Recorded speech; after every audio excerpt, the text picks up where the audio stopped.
లక్ష్మణ్ గారు ప్లీజ్ ఒక నిమిషం, ప్లీజ్ లక్ష్మణ్ గారు ఒక నిమిషం. రవీంద్రరావు గారు వచ్చారు మనకు, బీఆర్ఎస్ ఎమ్మెల్సీ తెక్కలపల్లి రవీంద్రరావు గారు. రవీంద్రరావు గారు గుడ్ మార్నింగ్ అండి. గుడ్ మార్నింగ్ అండి. మీకు ప్యానెల్ ఉన్న మిత్రులందరికీ నూతన సంవత్సర శుభాకాంక్షలు.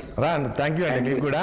రవీంద్రరావు గారు మొత్తానికి ప్రభుత్వం సరే సబ్ కమిటీలు ఆ కమిటీలు సభలు అవి పెట్టి మళ్ళీ ఒక 3 సభలు అంటే 5, 6, 7 తేదీలో ఒక గ్రామ సభలు ఏర్పాటు చేసి రైతుల నుంచి డీటెయిల్స్ తీసుకుందాము, అప్లికేషన్స్ తీసుకొని నిజమైన రైతులకి మనం రైతు బంద్ చేయాలి. ఎందుకంటే గతంలో బీఆర్ఎస్ పార్టీ చూసాం కదా ఏ రకంగా ప్రజాధనాన్ని దుర్వినియోగం చేశారో, ఎవరికంటే వాళ్ళకు డబ్బులేసి. మనం అలా కాకుండా నిజమైన రైతు, కష్టపడ్డ రైతుకే మనం రైతు భరోసా చేద్దామని చెప్పేసి ఒక నిర్ణయానికి వచ్చినట్టు తెలిసింది. నిన్న సబ్ కమిటీ మీటింగ్లో ఒక ఫైనల్కి వచ్చింది. 7 ఎకరాల 10 ఎకరాలు అనేది రేపు తెలుస్తుంది.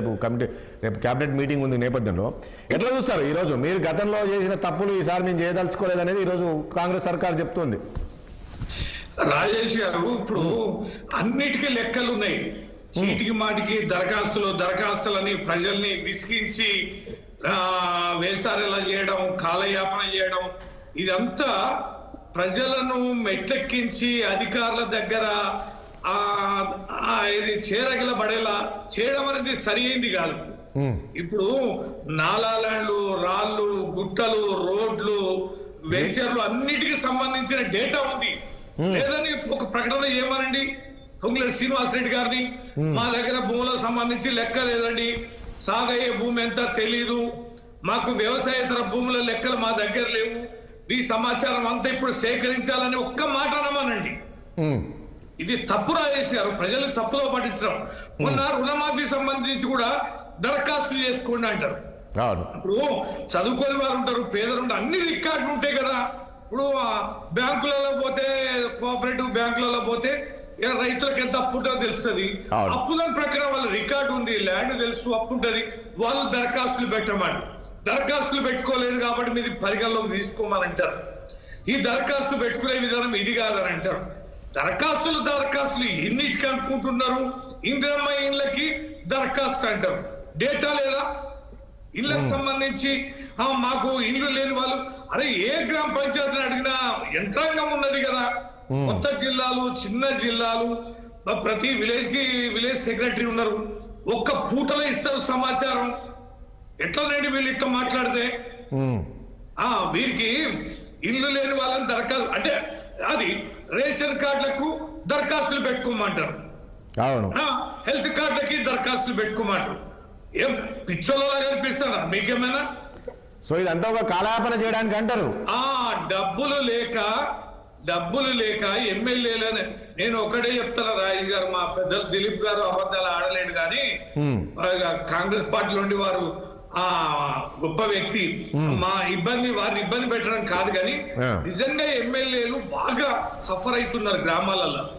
వారు ఏంటంటే ఆ నోరు ఎట్లా పడితే అట్లా మాట్లాడారు రేవంత్ రెడ్డి గారు ఎన్నికల ముందు. 100 రోజులలో ఎల్బీ స్టేడియం నుంచే ఇక వరదలై పారుతాయి పథకాలు, స్కీములని చెప్పి ఏమైందంటే ప్రజలు వేగవంతంగా వస్తే ఆలోచనకు వచ్చి రోజులలో వాళ్ళే విధించుకున్నారు. రవీంద్రరావు గారు, ఇప్పుడు వీళ్ళు మళ్ళీ 5, 6, 7 గ్రామ సభలు అని చెప్పేసి అధికారులు వెళ్ళాలి గ్రామాలకంటూ వెళ్తే అక్కడ రైతుల నుంచి వీళ్ళకి నిరసన తప్పాలంటారా? నిరసన తప్పదు, ఇది అబాస్పాలైతారు.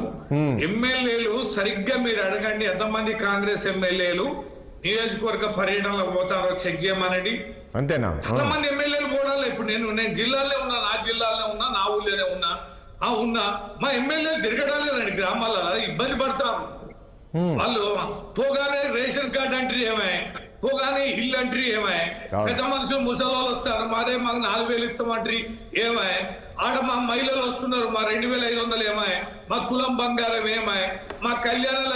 రవీంద్రరావు గారు, పేదవాళ్ళు ఇచ్చిన రవీంద్రరావు గారు మీరు సరే ఈ రోజు ఇవ్వలేదు, మీరు కాలయాపన చేస్తున్నారు అని మీరు అంటున్నారు. కానీ మీరు గతంలో ఏదైతే రైతు బంధు ఇచ్చారో, నేను ఇంతకుముందు అన్నట్లు మీరు రాలేదు వినలేదు అంటే, రైతు బంధు గతంలో మీరు ఎవరికి ఇచ్చారు? రియల్ ఎస్టేట్ వెంచర్లో ఉన్న వాళ్ళకి ఇచ్చారు, గుట్టలకు గట్లు ఉన్న వాళ్ళకి ఇచ్చారు. కొందరు బినామీల పేరుతోటి మీ పార్టీలకు చెందిన ప్రజాప్రతినిధులు బినామీ పేరుతోటి ఇంతమంది లక్ష్మణ్ గారు చెప్పారు 1,20,00,000 రూపాయలు తీసుకొని ఆయన ఎంజాయ్ చేశారు. ఇలా ఎవరంటే వాళ్ళు కనీసం నాగలు పట్టి దున్నని రైతు, అసలు అతను ఎవరో కూడా తెలియదు, రైతు ఏం చేస్తే తెలియదు, అలాంటి వ్యక్తులకు కూడా మీరు రైతు బంధు ఇచ్చి ప్రజాధనాన్ని 1,00,00,000 రూపాయలు దుర్వినియోగం చేశారు. అర్థమైంది. మరి మీరేనండి ఒక మాట నేను చెప్తా. ఒక పథకం ల్యాండ్ అయ్యేటప్పుడు ల్యాండ్ కావాలి, దాంట్లో నుంచి వస్తున్న సమస్యల్ని తర్వాత మనం పరిష్కరించుకుంటూ పోవాలి. ఇప్పుడు మా గ్రామం ఒకటి ఎగ్జాంపుల్ చెప్తా, అందరికి అర్థమైంది. మా ఊర్లో కూడా రైతు బంధు ఇచ్చినాం, అందరికి ఇచ్చినాం. ఒక 200 ఎకరాలు మొత్తం రాళ్ళు బోలు సాగులేని భూములో కూడా రైతు బంధు వచ్చింది. ఆ 200 ఎకరాలు ఎప్పుడైతే 24 గంటల కరెంట్ వచ్చిందో, ఎప్పుడైతే కాలువల నీళ్లు వచ్చి చెరువులకు లింకు చేసినామో, తర్వాత ఏమైంది, ఆ 200 ఎకరాలు మొత్తం కూడా మిషన్లు పెట్టుకొని బాగు చేసుకొని సాగులోకి తెచ్చింది. ఇవాళ ఒడ్లార పోసుకుందామంటే అరెకరం భూమి మా గ్రామంలో దొరకడం లేదు రాజేష్ గారు. 100 ఎకరాలు పడవబడి కంచెల్లాగా రాళ్ళు గోళ్ళు ఉన్న మా గ్రామంలో అరెకరం ఖాళీ జాగలేదు. చెక్ డ్యాములు కట్టినాం వాగుల మీద, తర్వాత బ్రహ్మాండంగా చెరువులకి దొరికి ఎస్ఎన్ఎస్పి కాల్వకి చెరువులకి లింకు లేకుండే, వాటికి తూములు పెట్టి లింకు చేసి అనుసంధానం చేసినాం. దాని తర్వాత చెరువులలో ఎప్పుడు నీళ్లు ఉన్నాయి, వర్షం నీళ్ళు ఆగినాయి, భూగర్భ జలాలు మిగిలినాయి, నాణ్యమైన కరెంట్ వచ్చింది. ఎన్ని లక్షలు పెట్టినా గానీ మొత్తం సాగు చేసుకుని ఇవాళ సాగు భూమి. ఇట్లా రాష్ట్రంలో ఏమైందంటే మేజర్ గా సాగు భూమి వచ్చింది. మీరే లెక్కలు చెప్పమనండి, పెద్దలు దిలీప్ గారికి తెలుసు లెక్కలు, వారికి తెలియదు అనేది కాదు. ఎంత పర్సెంటేజ్ ఏంటండి మొత్తంగా మధ్యలో మీ లెక్క చూస్తే 2%, -2% మాత్రమే ఈ యొక్క రైతు బంధు సంబంధించిన నిధులు పక్కదారి బట్టి ఉండొచ్చు, సాగులేని భూములు వాటి కావచ్చు. కానీ -2% కోసం అధికారుల చేతిలో పెడితే కూడా ల్యాండ్ కాదండి. రవీంద్రరావు గారు, సార్ మొత్తానికి కాంగ్రెస్ చెప్పిన విధంగా ఏదైతే 6 గ్యారెంటీలు ఏదైతే ఉందో 6 గ్యారెంటీలు అమలు చేసింది. దాంతోపాటు దేశంలో ఎక్కడ లేని విధంగా రైతు రుణమాఫీ చేసింది, 2 లక్షల రుణమాఫీ చేసింది. ఈరోజు మరొక అడుగు ముందుకేసి రైతు భరోసా అనేది ఇస్తుంది రేపు సంక్రాంతి నుంచి. ఇవన్నీ చేయడంతో రేపు మీరు చెప్పుకోవడానికి ఏమైనా ఉన్నాయా, అసలు ప్రజల్లోకి వెళ్తారా మీరు? ఎందుకంటే ఒకవైపు రైతులందరూ కూడా మాకు ఒకటి ఏదో నీ 60 మా దగ్గర మా ఉబ్బాల కూడా ఉన్నా, నేను ఎన్నే ఉన్నా, ఇవాళ రేపు ఎన్నే ఉంటా. మీరు ఫోన్ చేసి నాకు పంపమండి, ఆయన కోరిన ఊరికి పోదాం.